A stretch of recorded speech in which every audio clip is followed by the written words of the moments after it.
people felt like there was no way out, that they were buried alive in this prison. They felt like they were in a prison where the keys had been thrown away. This Friday, June 28th, the prisoners can't take any more. They have reached their limit. For days, dead bodies have been left to rot inside their cells. They have nothing to lose. Today, Gaddafi will soon have to deal with a completely unprecedented situation. In 27 years of absolute power, he has never had to face the kind of massive revolt that is about to break out at Abu Salim.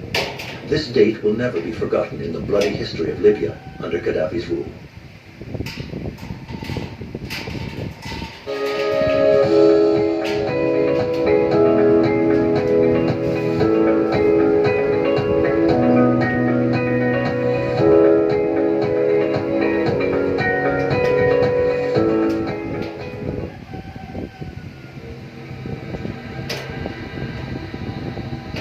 Uganda, Tuesday, March 26, 1974.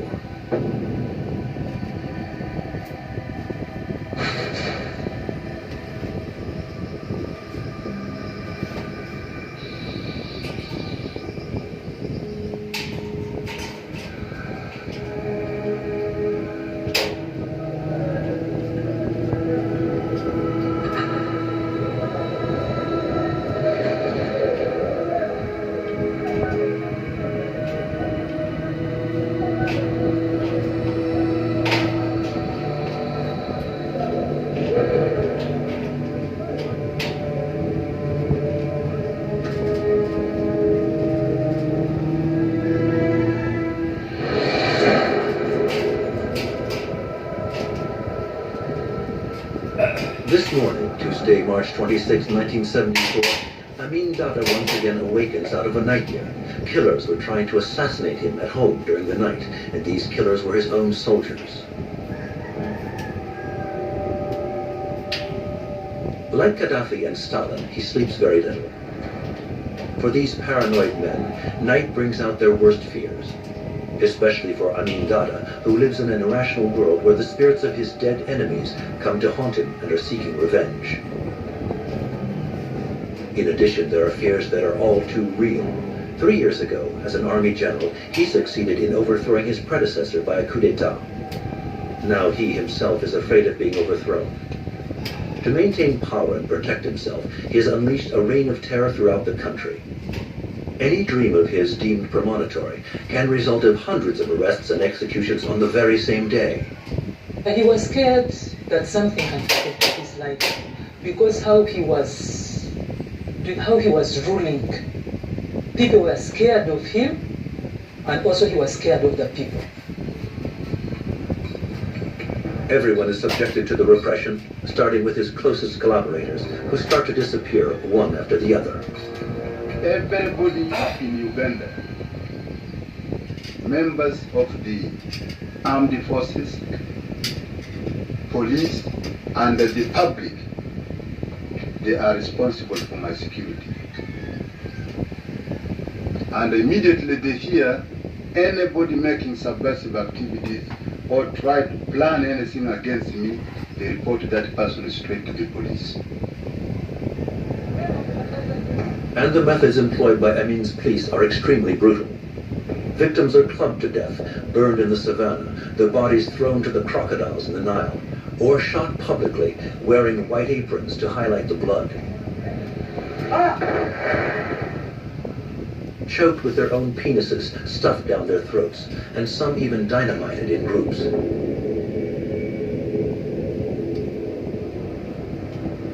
In 3 years, he has already had more than 150,000 Ugandans massacred. But unlike Stalin and Gaddafi, Amin personally participates in the repression. His home is situated only a few meters from the principal center of detention and torture. To enter without being seen, Amin has had a tunnel built. He tortures the victims himself, and then usually finishes them off with a sledgehammer.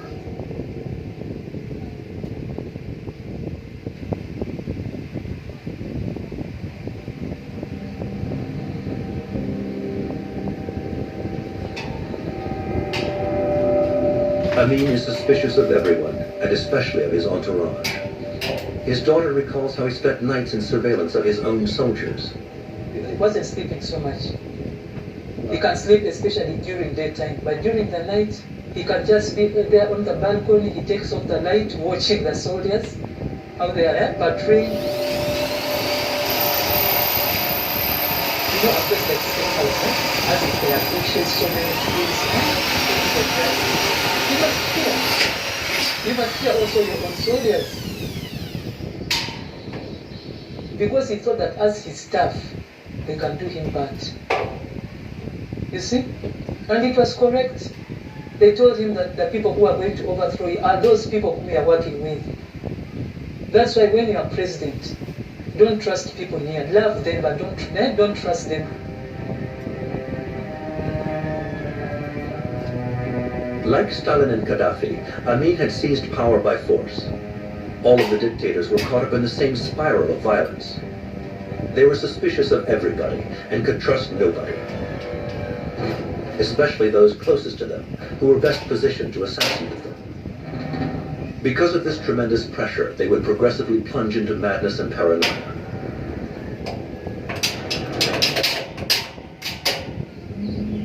He doesn't know it yet, but today Idi Amin has good reason to be afraid. His own cousin, General Arube, with whom he grew up and whom he had appointed Brigadier General of the Army, is planning to overthrow him.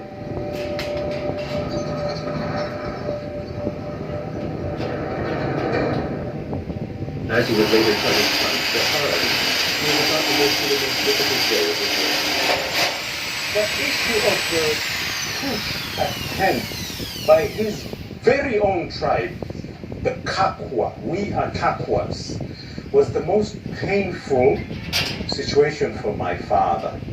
Charles Arube was more or less a brother. As a cousin, he was very much a brother. In addition to all the atrocities he has committed, now Amin will have to go one step further, go against a member of his own family.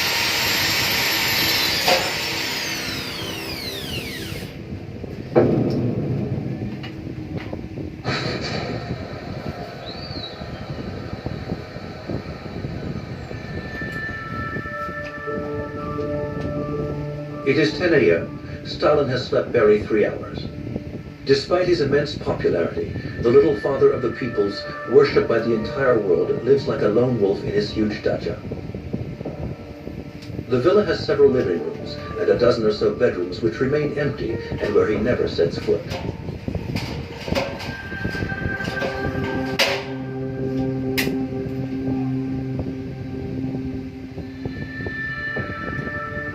Since his wife's suicide 6 years ago, Stalin has totally isolated himself. Although once surrounded by friends and stepfamily, today there is only one person he trusts, his housekeeper, Valentina. She is the one who looks after him daily. Utterly faithful, illiterate, naive, always in good spirits, she has no interest whatsoever in politics. She also secretly shares the dictator's bed. This relationship would last until his death.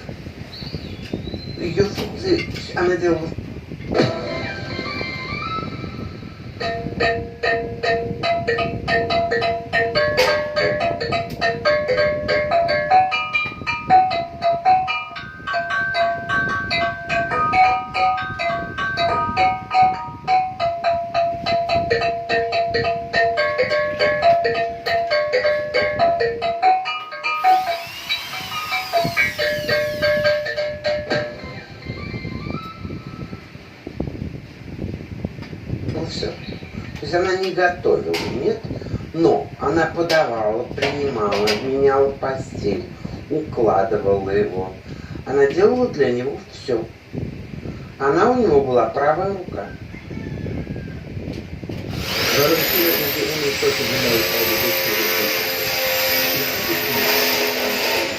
Stalin has fragile health and suffers from chronic throat infections, psoriasis, and arteriosclerosis, which need daily treatments. Сталин был маленького роста. Во-вторых, у него была одна сухая рука. В детстве он попал под трамвай, в аварию, в общем, рука была сухая, и он ее так как-то держал. В-третьих, он был рябой. Он переболел оспой, и эти рябинки остались. Любила она его страшно, она любила его безумно. И, видимо, это был его тип женщины. Она такая была русская красавица. С толстой попой, с русой косой и такая хохотушка. Иногда она от него делала аборт. Все об этом знали. Все об этом знали, потому что она куда-то уезжала, там, на 3 дня, через 3 дня она приезжала. Now Stalin lives alone with Valentina, but previously he had been married twice. His first wife died of an illness when she was very young. His second wife, Nadia, had 2 children with Stalin. When she was alive, the 2 step-families would often come to the dacha for picnics. Those were happy times.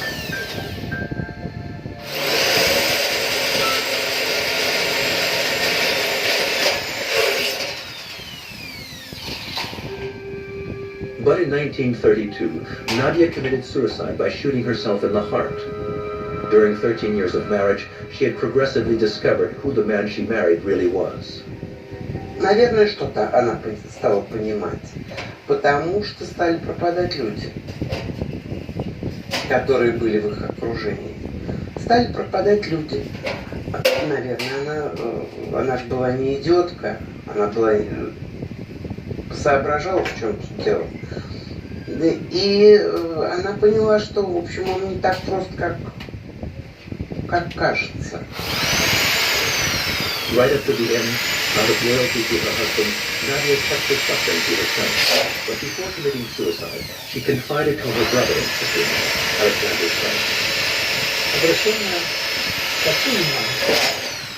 Письмо о том, что она вынуждена была осуществить этот поступок, потому что с Иосифом она жить больше не может, а спрятаться от него она тоже не может, потому что он ее найдет везде.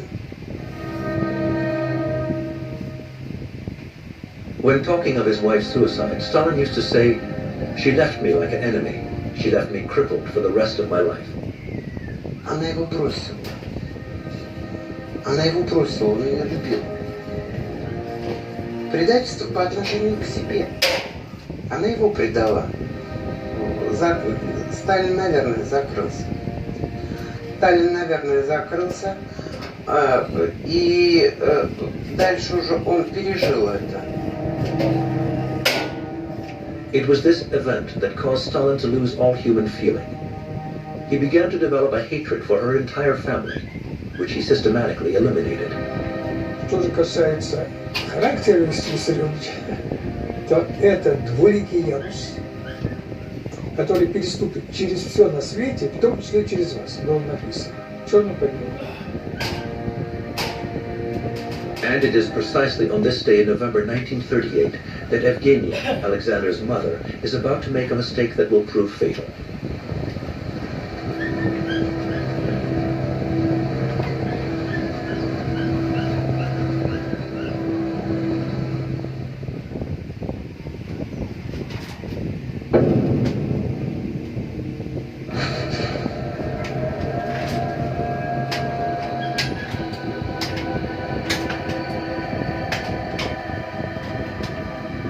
It's 11 a.m. in Bab al-Azizia. Gaddafi is in his bathroom preparing to start the day. Several young women are in attendance, taking care of his every need. They take his blood pressure daily, they massage him, apply makeup, and dye his hair to cover the bald spots. But at 54, Gaddafi can't abide the premature aging of his face, marked by excesses of every sort, and which bears no resemblance to the young man who took power 25 years ago. At that time, the international press had referred to him as the Arab Kennedy. And his good looks had played an essential part in his popularity and success. But he can't count on his seductive charms any longer. A few weeks ago, he underwent plastic surgery for the first time. It took place in the middle of the night in a high-security clinic built in a bunker underneath his house. The surgeon was Brazilian. Not one Libyan was present, and Gaddafi refused a general anesthesia in order to remain conscious during the operation. Dentro do palácio eu não vi nenhum líbio, tudo estrangeiro. A maioria de origem eslava, russo, iugoslavo, quando existia a antiga Iugoslávia, paquistaneses, indianos, líbio mesmo, dentro do bunker, não sei quem matou Indira Gandhi foi um indiano, quem matou Saddam foi um egípcio. E ele tinha medo de que um líbio o matasse. É um dos motivos que não tinha líbio dentro do bunker. Então eu acho que ele não quis anestesia geral também.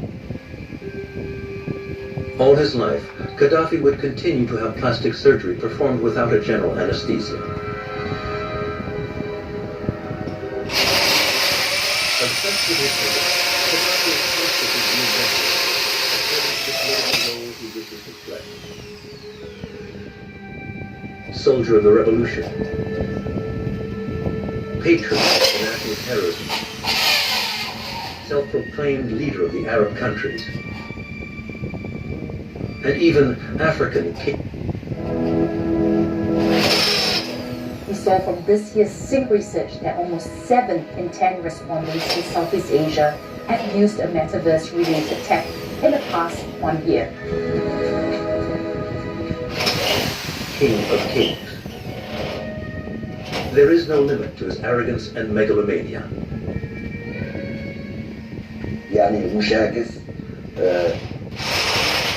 يبي يطلع قدام العالم بأي طريقة ويلبس خالف طرف، ما تعرف متى تعرف ولا يلبس أشياء غريبة.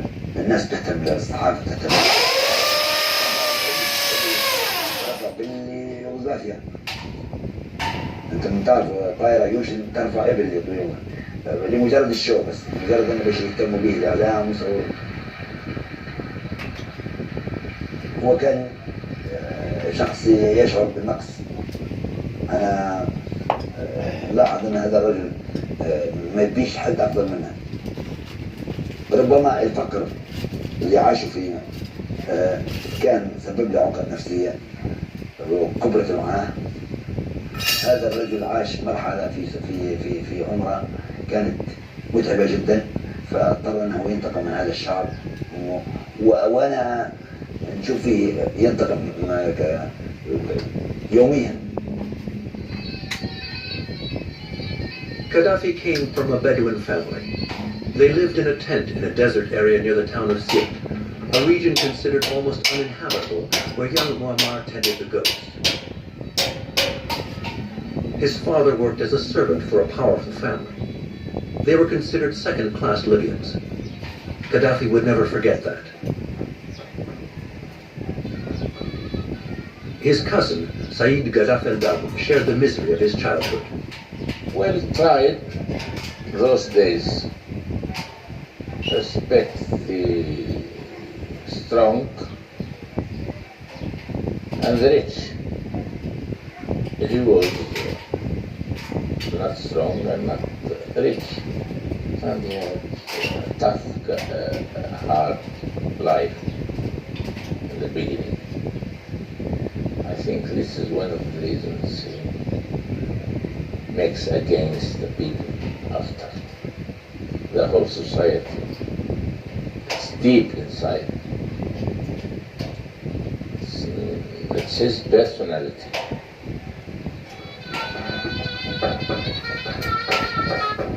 When he was only 10, Gaddafi decided to escape the poverty in his family's life and go to school in the city.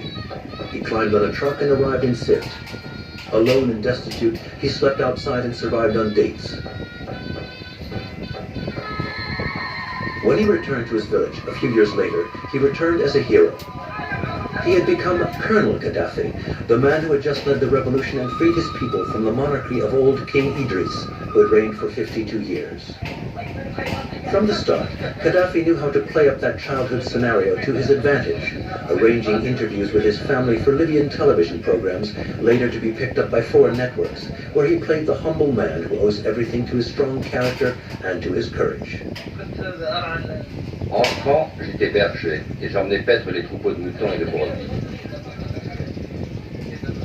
Je me souviens de la pauvreté dans laquelle se trouvait toute la région. Moi et son oncle, nous étions bergers. J'ai délaissé les études pour devenir berger. Tout le monde poussait Muammar à arrêter ses études et à venir aider sa famille qui vivait dans la misère. Il a refusé et a continué à étudier.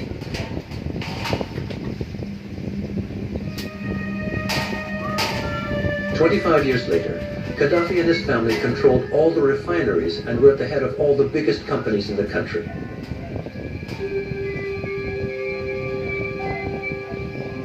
Only after his death would his people learn that the humble Bedouin and his children had lived in utter luxury.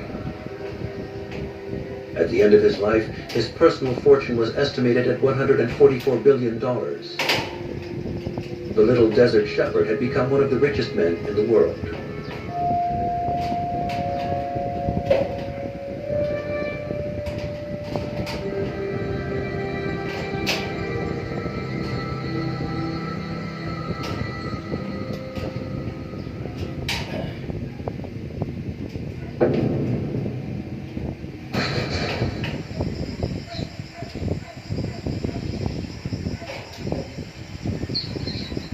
Amin Dada also plundered his country. He collects luxury cars and spends limitless amounts of money. He is hardly ever in his office and spends a great deal of his time at his villas in the company of his mistresses. He had so many wives. You see, most of the homes she had, she must have a wife there. It is estimated that Amin Dada had at least 40 children. But even Babi Salam Shida, the daughter of one of his 3 legitimate wives, can't remember exactly how many brothers and sisters she had. We are staying with my 6, 4 the one who died, 4 again 8. Let me say, I think 22. After 3 years of wielding absolute